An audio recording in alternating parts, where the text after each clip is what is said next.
Hello दोस्तों, कैसे हैं आप सब? आई होप आप लोग अच्छे होंगे, मस्त होंगे और अपनी पढ़ाई ज़बरदस्त तरीके से कर रहे होंगे। दोस्तों, हम कल से स्टार्ट किए थे कतई ज़हर सीरीज़ की। दोस्तों, आप लोग देखते कम हैं, ये बहुत बड़ी प्रॉब्लम होती है। मैं तो अपनी पूरी मेहनत करता हूँ, नोट करता हूँ, हर चीज़ करता हूँ, लेकिन आप देखते कम लोग हैं। ये थोड़ा मतलब दुःख दे देता कभी-कभी। लेकिन चलो कोई नहीं, हमारा जो काम है वो हम करेंगे, बाकी आप लोग देखें या ना देखें, आपकी मर्ज़ी। देखिए दोस्तों, ये जो है, क्या है, इसका नाम मैंने रखा है ज़हर नोट्स, यानी कतई ज़हर सीरीज़ है, जो जीके, जीएस के लिए मोस्ट इम्पोर्टेंट है। देखिए ऐसे इसमें ऐसा कोई टॉपिक नहीं है जो एग्ज़ाम में ना आए दोस्तों। UP PCS, RO, UP triple SC या और भी जितने एग्ज़ाम हैं दोस्तों, देखिए सारे एग्ज़ाम मैं नहीं लिख सकता थंबनेल में, इसलिए इतने ही एग्ज़ाम को टारगेट किया हूँ, लिखा हूँ मतलब, बाकी आ सकता है सब एग्ज़ाम में।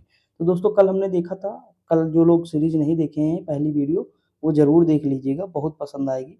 आज हम दूसरी देखेंगे। देखिए इसमें आर्टिकल भी होंगे, हमारी ज्योग्राफी की सारी चीज़ें होंगी, पॉलिटी की बहुत सारी चीज़ें है ही हैं, हिस्ट्री की भी बहुत सारी चीज़ें देखने को मिलेंगी और जो है साइंस की भी चीज़ें देखने को मिलेंगी। ठीक दोस्तों? तो हम देखते हैं, देखिए पहला हमारा क्या है, भारतीय संविधान के प्रमुख आर्टिकल इसमें दिए हैं। देखिए जो कुछ आर्टिकल इम्पोर्टेंट है वो दिए हैं दोस्तों, जो एग्ज़ाम में बार-बार पूछे जाते हैं। देखिए आर्टिकल 76 है भारत का न्यायवादी, यानी भारत का महान्यायवादी जो है अटॉर्नी जनरल ऑफ इंडिया, किसमें है? आर्टिकल 76 में है। 78 में क्या कहा गया है कि राष्ट्रपति को सूचना देने आदि के संबंध में प्रधानमंत्री के कर्तव्य बताए गए हैं। कि राष्ट्रपति को सूचना देने आदि के संबंध में किसका कर्तव्य है? तो प्रधानमंत्री का कर्तव्य है। अगला है दो आर्टिकल 110 में, मैंने कई बार बताया है कि धन विधेयक की परिभाषा दी गई है और धन विधेयक केवल और केवल किसमें पेश मतलब जो है पारित होगा, मतलब पेश होगा सबसे पहले, तो लोकसभा में पेश होगा धन विधेयक दोस्तों। तो ये याद रखिएगा क्योंकि एग्ज़ाम में पूछता केवल लोकसभा, केवल राज्यसभा, लोकसभा, राज्यसभा दोनों, तो आपको लगाना है केवल लोकसभा। अगला क्वेश्चन है 112 में, आर्टिकल 112 में क्या है? तो वार्षिक वित्तीय विवरण, यानी जो बजट हम जिसे कहते हैं, उसके बारे में दिया हुआ है आर्टिकल 112।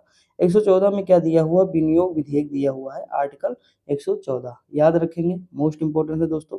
123 में दिया हुआ है दोस्तों, अध्यादेश जारी करने की शक्ति दी हुई है। देखिए लिखा है संसद के अवकाश के दौरान अध्यादेश प्रख्यापित या जारी करने की राष्ट्रपति की शक्ति है। यानी अगर संसद का सत्र नहीं चल रहा है दोस्तों और उस समय कोई हमें जो है विधेयक जारी करना है या कोई आदेश जारी करना है, तो हम किसका मतलब ये शक्ति किसके पास है? तो राष्ट्रपति के पास है, ये आर्टिकल 123 के तहत। अगला है 143, आर्टिकल 143 में क्या दिया है? उच्चतम न्यायालय यानी सुप्रीम कोर्ट से परामर्श करने को राष्ट्रपति की शक्तियाँ, यानी राष्ट्रपति जो है सुप्रीम कोर्ट से परामर्श ले सकता है। सुप्रीम कोर्ट परामर्श दे या ना दे, राष्ट्रपति उस परामर्श को माने या ना माने, कोई किसी पे बाध्य नहीं है। ठीक दोस्तों? अगला है कि आर्टिकल 148 की बात किया गया है कि भारत का नियंत्रक एवं महालेखा परीक्षक होगा, कंट्रोलर एंड ऑडिटर जनरल। ठीक दोस्तों, कैग की बात कर रहा है ये। अगला क्वेश्चन है, देखिए दोस्तों एक बार एग्जाम में क्या आया, ये क्वेश्चन आ गया था, मैं ही मॉक दे रहा था, तो मॉक में ये क्वेश्चन था, यहाँ लिखा था भारत के नियंत्रक एवं महालेखा परीक्षक के कर्तव्य। अब देखिए दोस्तों, तो एक ही तरह है, दोनों लग रहे हैं कि नहीं, लेकिन यहाँ एक चीज जुड़ गया है, कर्तव्य। तो ये 149 में है, मैंने क्या मारा, 148 लगा दिया, आगे बढ़ गया। दोस्तों गलत हो गया मॉक में हमारा ये टोटल, क्यों? क्योंकि 149 में कर्तव्य दिया है, यही है। एग्जामिनर क्या करेगा दोस्तों, ये तो सभी जानते हैं, तो ये ना देगा, वो क्या देगा, 149 वाला दे देगा, यहाँ लिख देगा परीक्षक के कर्तव्य, बस आप वहीं गलत करके चले आएंगे। समझे कि नहीं? तो थोड़ा हमें ये चीज देखना होगा दोस्तों। देखिए इतने आर्टिकल ले लिए हैं, कल भी हमने बहुत सारे आर्टिकल देखे थे, आगे भी हम बहुत सारे देखेंगे, तो ऐसे हम 10 दिन में, 15 दिन में पॉलिटी के भी आर्टिकल सारे कवर कर चुके होंगे, जितने संशोधन हुए वो कवर कर चुके होंगे। तो बहुत सारी चीज़ें ऐसे हम कवर कर चुके होंगे। बस आप पढ़ते रहिए दोस्तों। देखिए भारत की शीर्ष 5 चोटियों की अगर हम बात करें दोस्तों, तो शीर्ष चोटी कौन-सी है? मैंने कल बताया था कि हम कोई चीज़ याद करेंगे तो कैसे याद करेंगे? तो इस तरह याद करेंगे। कैसे याद करेंगे? इस तरह। शायद कल हम देखे थे कि नहीं देखे थे? नहीं देखे थे दोस्तों। तो हमें इस तरह याद करना। देखिए शीर्ष पे कौन है? K2, जिसे गॉर्डन ऑस्टिन कहते हैं, ये है। इसकी ऊँचाई कितनी है? तो 8611 मीटर। देखिए अगर हम ये ना याद करें ऊँचाई दोस्तों, हमें पहले पता हो क्योंकि ये एग्ज़ाम में आ जाती है, तो पता हो। अगर ये पता है दोस्तों, उसके बाद देखिए इससे थोड़ी छोटी होगी कंचनजंगा दोस्तों, क्योंकि क्रम में लगी है ना, तो ये छोटी होगी कंचनजंगा। उसके बाद नंदा देवी देखिए छोटी है। नंदा देवी के बाद कामित गिरी, कामित पर्वत जिसे कहते हैं, फिर सातालो कांगोड़ी, ये वाली। तो देखिए इस तरह अगर हम याद कर लिए तो ज़्यादा बेटर होगा हमारे लिए। बस हमें लेकिन ये याद करना है दोस्तों, ठीक? क्योंकि K2 की लंबाई पूछ लिया है कई बार, सॉरी ऊँचाई पूछ लिया है कि कितने मीटर ऊँची है, तो 8611 मीटर इसकी ऊँचाई है दोस्तों। देखिए बात करें तो पहले पे क्या हो जाएगा K2 यानी गौड़ी डायनेस्टी, दूसरे पे कंचनजंगा, तीसरे पे नन्दा देवी, चौथे पे कामेद पर्वत और पाँचवें पे हो जाएगा सालतारो कांगड़ी। देखिए अगर 4 भी याद है ना तब भी आपका आंसर आ जाएगा एग्जाम में, कोई दिक्कत की बात नहीं है। ठीक दोस्तों, हम आगे बढ़ जाएँ। देखिए अगला क्वेश्चन क्या दिया है, 42वां संविधान संशोधन 1976 के द्वारा जो डीपीएसपी में शामिल किए गए प्रमुख अनुच्छेद, यानी जो हमारा नीति निर्धारक तत्व है उसमें जो प्रमुख अनुच्छेद कुछ शामिल किए गए हैं, वो कौन से संविधान संशोधन द्वारा किया गया है दोस्तों? तो वो जो है 42वां संविधान संशोधन द्वारा, 42वां संविधान संशोधन 1976 के द्वारा।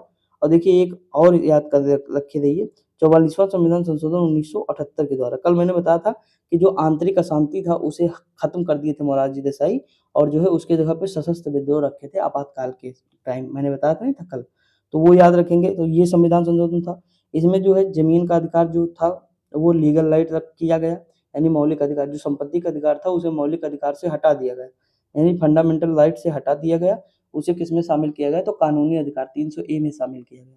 समझ आया कि नहीं? तो ये चीज़ याद रखेंगे, कुछ चीज़ें रिकॉल करते रहा करिए आप लोग, ज़्यादा बेटर होगा। देखिए डीपीएसपी की अगर हम बात करें दोस्तों, ये कहाँ से लिए गए हैं, तो आयरलैंड से लिए गए हैं। कहाँ से लिए गए हैं? आयरलैंड से लिए गए हैं। भूलना नहीं है दोस्तों, राज्यसभा में जो है, राज्यसभा में सदस्यों का नामांकन कहाँ से लिया गया, तो आयरलैंड से लिया गया है। आयरलैंड ने डीपीएसपी कहाँ से लिया, तो स्पेन से लिया है। तो ये कुछ चीज़ें हमें याद करना पड़ेगा, तब जाके ज़्यादा बेटर होगा। बाकी आगे हम जो है कल वाली वीडियो में यही सब देखेंगे, स्रोत मतलब भारतीय संविधान के स्रोत कहाँ से कौन लिया, ऐसी ट्रिक से याद कराऊंगा कि कभी भूलेंगे नहीं दोस्तों। ठीक, तो ये चीज़ है, बस आपको पढ़ना है दोस्तों कुल मिला के। देखिए अगर हम बात करें इसमें कौन कौन से जोड़े गए, आर्टिकल 39 ए जोड़ा गया, 39 ई जोड़ा गया, 43 ए और 48 ए। तो ये डीपीएसपी में जोड़े गए 42वां संविधान संशोधन। देखिए जिसमें ए लिखा हो या ई लिखा हो या एफ लिखा हो, ये सब जोड़े गए हैं दोस्तों, समझ में आया कि नहीं? तो देखिए 39 ए में क्या कहा गया है, गरीबों को निःशुल्क कानूनी सहायता प्रदान करना। 39 ए में कहा गया है। 39 ई में क्या कहा गया है, शोषण से बच्चों व वयस्कों की सुरक्षा। मोस्ट इंपोर्टेंट है दोस्तों, याद रखेंगे। और देखिए 43 ए में है उद्योगों की प्रबंधन में श्रमिकों की भागीदारी, उद्योगों के प्रबंधन में श्रमिकों की भागीदारी। अगला है कि 48 में क्या कहा गया है कि पर्यावरण की रक्षा और उसमें सुधार करना, यानी हमें पर्यावरण की रक्षा करना है, उसमें सुधार करना है। ये 48 में कहा गया है, ये ज़्यादा इंपॉर्टेंट है दोस्तों। इंपॉर्टेंट तो सब हैं, पूछे भी जाते हैं एग्जाम में, ये भी पूछा गया है, तो रट लीजिएगा दोस्तों, ये दो ज़्यादा इंपॉर्टेंट है, रट लीजिएगा। बाकी आगे डीपीएसपी के और भी आर्टिकल आएंगे तो वो हम आगे देखेंगे। ठीक, चीज़ें क्लियर हुई? आगे बढ़ जाएँ? बढ़ते हैं दोस्तों। देखिए आगे अगर हम बात करें पंचायती राज से संबंधित महत्वपूर्ण आर्टिकल, अगर इतने आर्टिकल पंचायती राज से संबंधित आपके याद हैं दोस्तों, तो आपका आंसर आ जाएगा आराम से, कोई भी क्वेश्चन आएगा।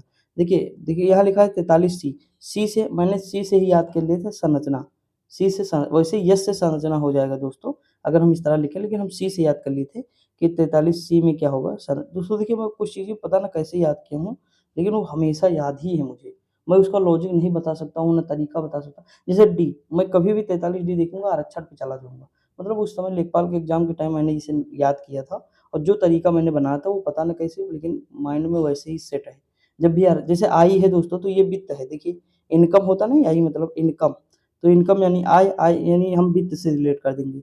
पंचायत के लिए वित्त आयोग, तो ये पंचायत के लिए वित्त आयोग किसमें है, आर्टिकल 43 से। डी में क्या दिया हुआ है, आरक्षण दिया है। सी में क्या दिया हुआ है, संरचना दिया हुआ है। के में निर्वाचन आयोग दिया है दोस्तों, समझे कि नहीं? के में क्या दिया है, निर्वाचन आयोग। तो ये 4 तो मतलब आपके माइंड में एकदम बसने ही चाहिए, यानी जद्दोजहद नहीं करना है हमें, दिमाग में एकदम सेट कर लेना है, क्योंकि एग्जाम में आएगा भी, लेखपाल का एग्जाम होगा, जूनियर असिस्टेंट होगा, और भी बहुत सारे एग्जाम होंगे, तो आपको देखने को मिलेगा। बाकी पीसीएस में तो आर ओ में तो मिल ही सकता है। ठीक, और पूछे भी गए हैं, ऐसा नहीं कि नहीं पूछे गए हैं। अब देखिए यहाँ पे अगर हम बात करें 243 जेड डी, ये क्या है दोस्तों, जिला योजना समिति है, क्या है, जिला योजना समिति है। और 243 जेड ई क्या है, महानगरीय योजना समिति है। तो देखिए जेड डी और जेड ई, ये जिला है, ये महानगर है। ठीक, दोनों में थोड़ा सा अंतर है, देखिए कंफ्यूज ना होना। देखिए योजना समिति ही है, डी जिला कर दीजिएगा जेड जी, और जेड ई महानगर कर दीजिएगा। जिला उससे छोटा क्या होता है, महानगर होता है। समझ आया कि नहीं? तो ये 5 आर्टिकल जो दिए हुए हैं हमारे, 6 हैं दोस्तों, ये 6 रट लीजिएगा आप लोग। रटना क्या है, थोड़ा समझ के चलेंगे, अपना तरीका थोड़ा लगाएँगे तो काम हो जाएगा। और दोस्तों देखिए कल मैंने जीके एनसीईआरटी की बुक कराई थी, उसमें मैंने जो है मॉडर्न हिस्ट्री की क्लास ली थी। 1885 से लेकर कांग्रेस के अधिवेशन से लेकर हमने लिया था 1947 तक की क्लास। उसमें दोस्तों इतनी इम्पोर्टेंट क्लास है कि लेखपाल में वहीं से 3 से 4 क्वेश्चन आए थे। मैंने बताया थे कौन-कौन से क्वेश्चन आए। कल वाली क्लास मिस ना करिएगा, बहुत ज़्यादा इम्पोर्टेंट है। पीसीएम में 4 से 5 क्वेश्चन नज़र आए थे कल ही की क्लास में, जो 40-45 मिनट की क्लास है उसमें से दोस्तों। तो उसे ज़रूर देखिएगा, इतना गज़ब दिया हुआ उसमें फैक्ट, उसमें की कुछ चीज़ें मैं इसमें नोट किया हूँ दोस्तों, तो मैं इसमें दिखाऊँगा आपको, लेकिन वो ज़रूर कर लीजिएगा। अगर टाइम मिलेगा तो दोस्तों 1.5 पे करके देख लीजिएगा, बहुत ज़्यादा इम्पोर्टेंट है। और वहीं से क्वेश्चन ज़्यादातर बनते हैं, आपको भी पता है 1885 के बाद से सबसे ज़्यादा क्वेश्चन देखने को मिलते हैं 1947 तक, ना? और उसमें पेट में भी 3-4 क्वेश्चन आए थे, वो भी मैंने बताए थे। देखिए, अगर हम बात करें विश्व के सबसे बड़ी तटीय सीमा वाले देश का अवरोही क्रम, यानी अगर हम बात करें तो सबसे बड़ी तट देखिए अवरोही क्रम यानी घटता हुआ क्रम, तो ये घटता हुआ क्रम का निशान मैंने लगा दिया है दोस्तों। अगर सबसे बड़ी तट रेखा की बात करें तो वो किसकी है, तो कनाडा की सबसे लंबी तट रेखा दोस्तों। कनाडा के बाद नॉर्वे आ जाएगा, नॉर्वे के बाद इंडोनेशिया आ जाएगा। देखिए, इसका कोई तरीका याद कर सकते, केएनडी केएनडी केएनडी केएनडी उसके बाद आरएफ केएनडी। देखिए दोस्तों, बस इतना याद करिए, कुछ नहीं, छोड़ो। रूस तो आपको पता ही चल जाएगा, लेकिन केएनडी याद कर लीजिए, ये याद कर लीजिए केएनडी। तरीका यही कर लीजिए, कुछ बना लीजिए।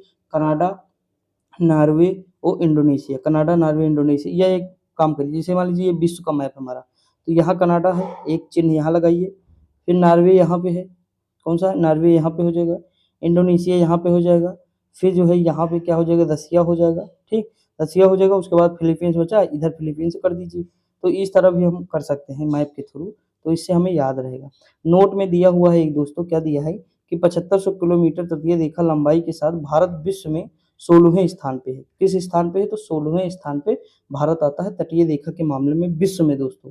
अगर विश्व में 200 कंट्री है, वैसे दोस्तों 204 बताया गया था मुझे, बहुत पहले की बात है।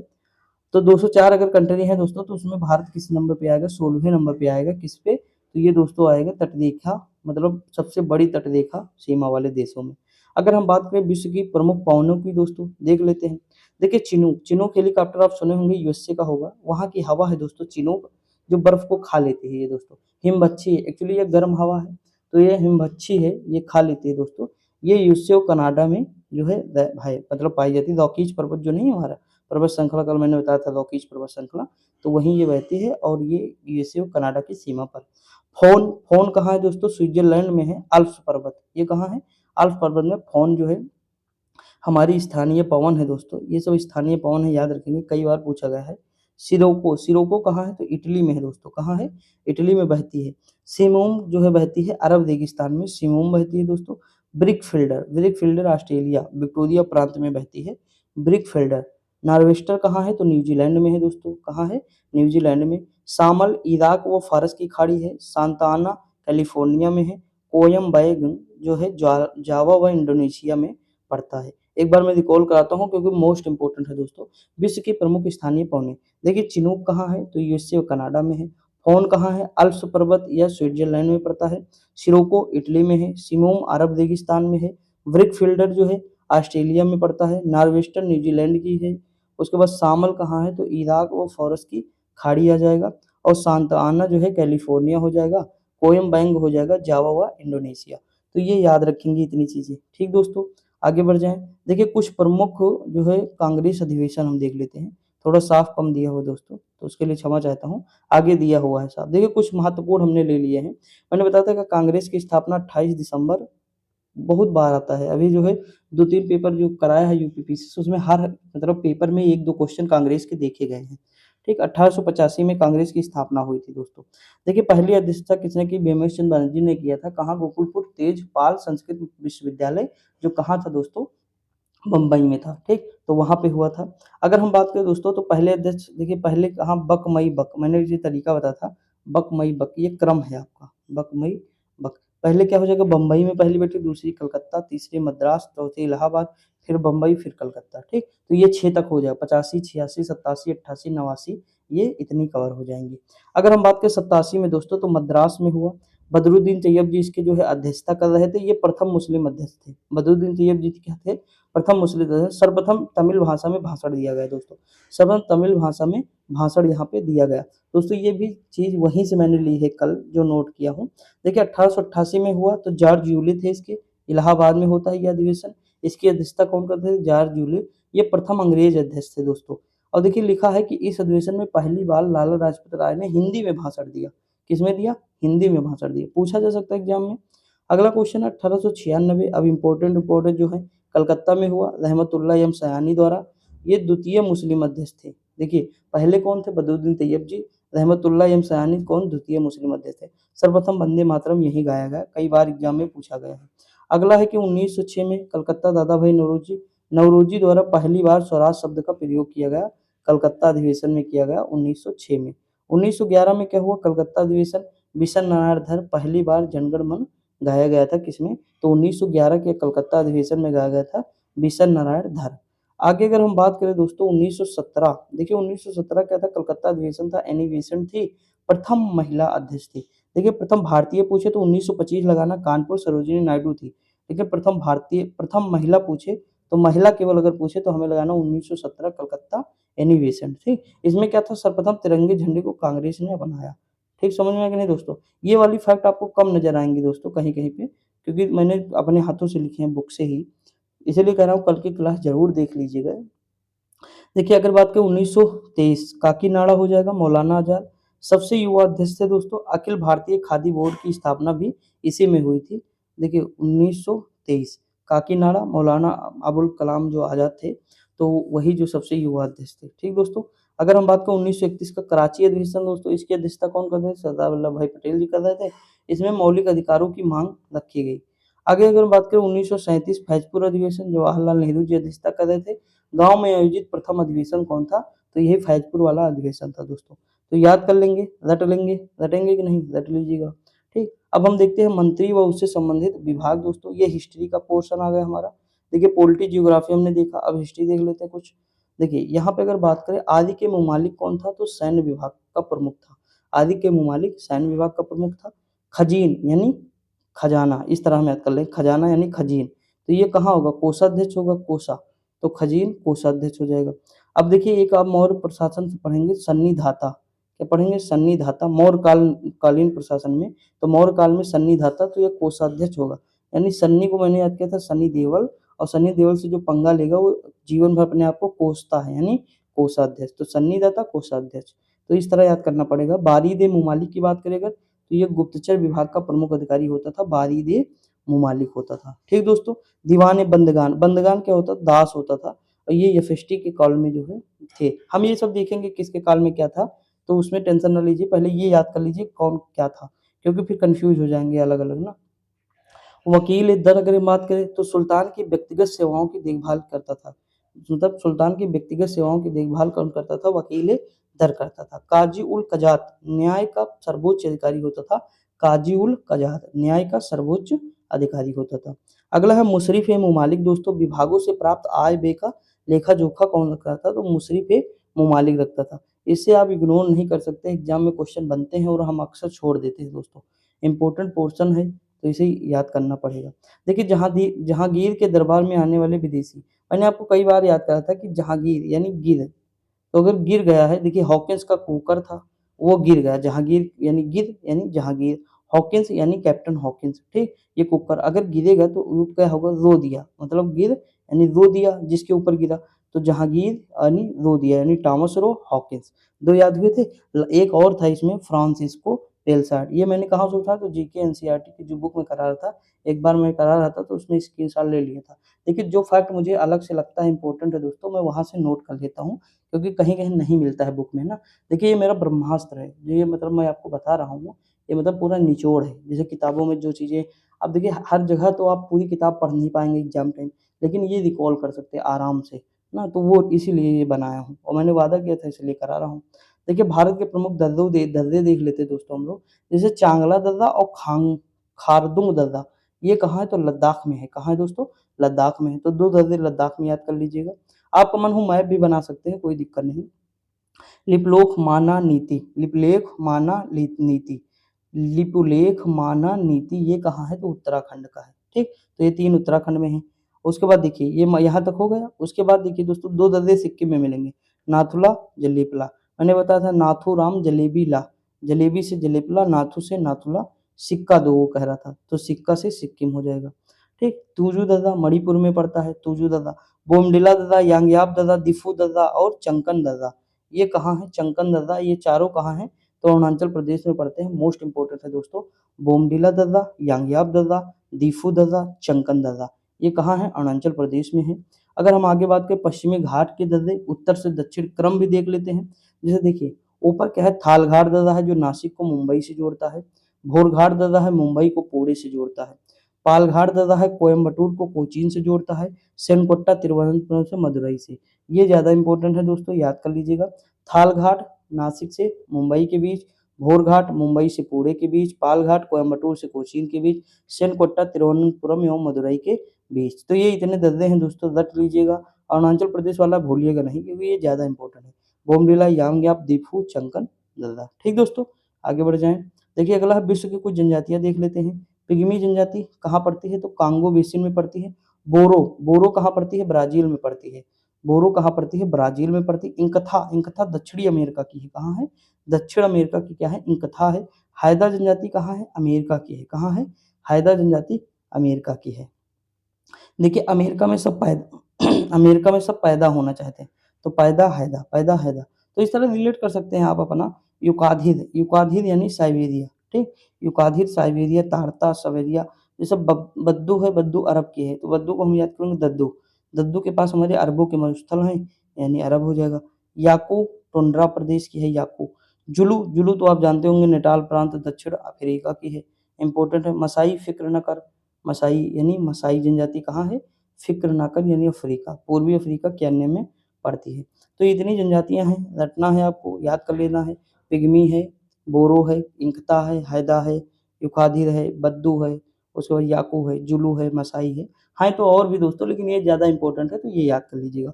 बाकी जैसे आएंगे और जनजाति तो मैं करा दूंगा। ठीक दोस्तों, अगर हम बात करें दोस्तों यहाँ पे देखिए प्रमुख समस्थानिक व उनके उपयोग। यूरेनियम 235, इसका प्रयोग हम कहते हैं चट्टानों की आयु ज्ञात करने में, पूछा जाता है एग्जाम में। सोडियम 24 का प्रयोग करते हैं रक्त के थक्के का पता लगाने में। कोबाल्ट 60 दोस्तों रक्त कैंसर को नियंत्रित करने में। आर्सेनिक 74 ट्यूमर का पता लगाने में आर्सेनिक 74 का उपयोग करते हैं। फास्फोरस 32 का ल्यूकेमिया के उपचार में करते हैं दोस्तों। आयोडीन 131 में थायराइड ग्रंथि के उपचार में करते हैं। तो आयोडीन 131 थायराइड ग्रंथि के उपचार में, फास्फोरस 32 ल्यूकेमिया यानी कैंसर ही होता है एक प्रकार का, आर्सेनिक 74 ट्यूमर का पता लगाने में दोस्तों, कोबाल्ट 60 रक्त जो है कैंसर को नियंत्रित करने में। उसके आगे हम बात करें सोडियम 24 में रक्त के थक्के का पता लगाने में, और यूरेनियम 235 जो है चट्टान की आयु ज्ञात करने में। तो ये इतनी चीजें हैं, याद रखेंगे। अभी हमारा लास्ट है, शाहजहां के काल में आए विदेशी नागरिक। देखिए पहला आया था पीटर मुंडी, ये कब आया था? इतालवी यात्री था, यानी इटली का था दोस्तों। ये 1630 से 1634 के बीच में रहा। और दूसरा आया था फ्रांसिस वर्नियर। तो पहले पीटर मुंडी, फिर वर्नियर, फिर मनुची, इस तरह याद करेंगे। आगे का अक्षर छोड़ दीजिएगा। ठीक, ये फ्रांसीसी चिकित्सक था। फ्रांसिस यानी फ्रांसीसी, निकोलो आए यानी इतालवी।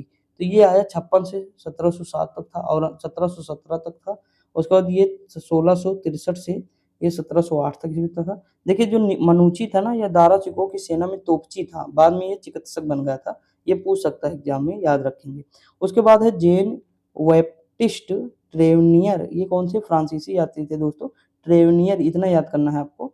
और ये देखिए भारत, मतलब इसने भारत की 6 बार यात्रा की पेशे से, यह क्या था? जौहरी था दोस्तों। तो ये 4 यात्री थे इनके यहाँ, कौन कौन से थे? पीटर मुंडी, वर्नियर, मनुची और ट्रेवनियर। देखिए क्रम याद रहेगा तो भूलेंगे नहीं आप। अब देखिए गुप्त काल का कुछ देख लेते हैं। गुप्त काल में जो सिक्के थे, जैसे तांबे के सिक्कों को क्या कहते थे? मासक कहते थे। क्या कहते थे? मासक। गुप्त काल में तांबे के सिक्कों को मासक कहते थे। सोने के सिक्कों को क्या कहते थे? दिनार कहते थे दोस्तों। सोने का जो सिक्का था उसे क्या कहते थे? दिनार। और चांदी के सिक्कों को रूपक कहते थे। एग्जाम में 1000 बार पूछा गया ये भी और ये भी। तो आपको याद रखना है गुप्तकालीन सिक्के, इसलिए मैंने छोटा सा नोट्स ऐसे बना दिया। तो यहाँ पे दोस्तों हमारी ये इतनी चीज़ें कंप्लीट हो जाती है। इसमें बहुत सारी चीज़ें हैं, पढ़ाने के लिए तो 1 घंटा इसमें जा सकता है किसी भी टीचर का, लेकिन मैंने जल्दी से जल्दी आपको इतनी चीज़ें करा दी हैं। ठीक दोस्तों, तो पढ़ते रहिए, मस्त रहिए, और पिछले वीडियो जो ना देखे हों, जो बता रहा हूँ उसे ज़रूर देखिए, करंट भी देख लिया करिए। बाकी मिलते हैं अगली वीडियो में, तब तक के लिए जय हिंद।